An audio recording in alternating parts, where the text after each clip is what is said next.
Kemudian penataan tenaga non-ASN, ini yang menarik. Di Undang-Undang ASN yang baru ini, P3K bisa mengisi jabatan pelaksana.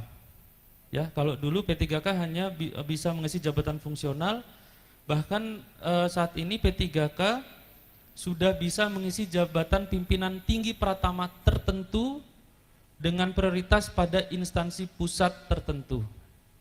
Ya, jadi itu P3K. Kalau dulu di Undang-Undang 5 2014, P3K hanya bisa mengisi jabatan pimpinan tinggi madya di instansi pusat. Nah, kalau sekarang P3K bisa mengisi jabatan pimpinan tinggi pratama tertentu ya dengan prioritas di instansi pusat tertentu.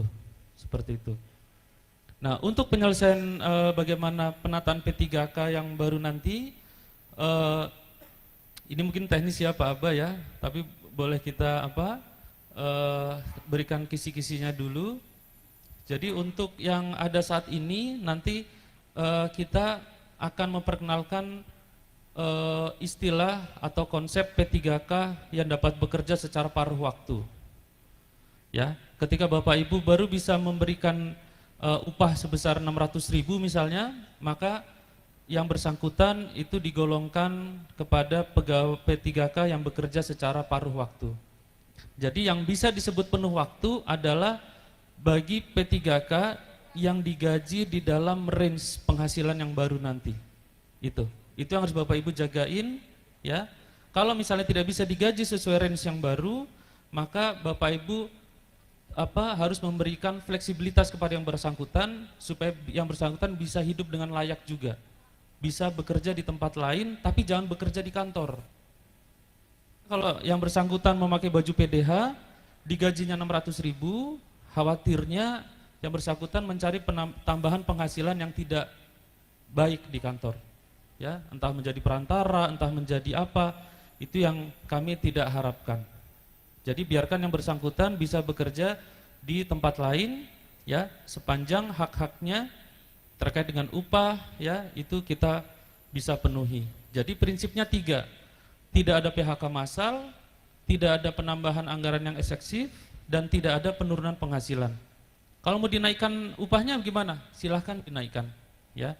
Nah nanti kita akan memberikan afirmasi-afirmasi prioritas mungkin nanti dengan sistem proporsional ya, misalnya 80-20, 80 untuk rekrutmen P3K, 20-nya untuk ASN.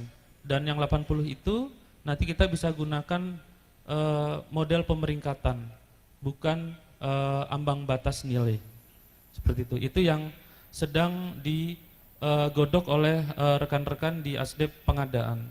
Jadi nanti para honorer atau tenaga non ASN itu akan dimasukkan dalam platform ya, kalau lolos validasi ya, karena sekarang dalam proses validasi 2,3 juta tenaga non ASN sedang divalidasi berdasarkan data yang masuk ke BKN, dan kalau sudah lolos kita masukkan di platform dan di situ akan dipantau kinerjanya ya.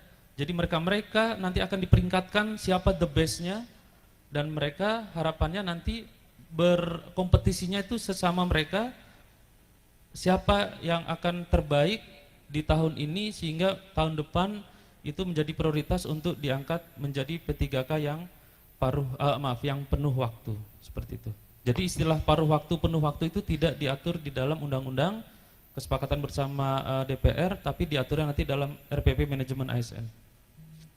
Kemudian reformasi pengelolaan kinerja dan kesejahteraan ya.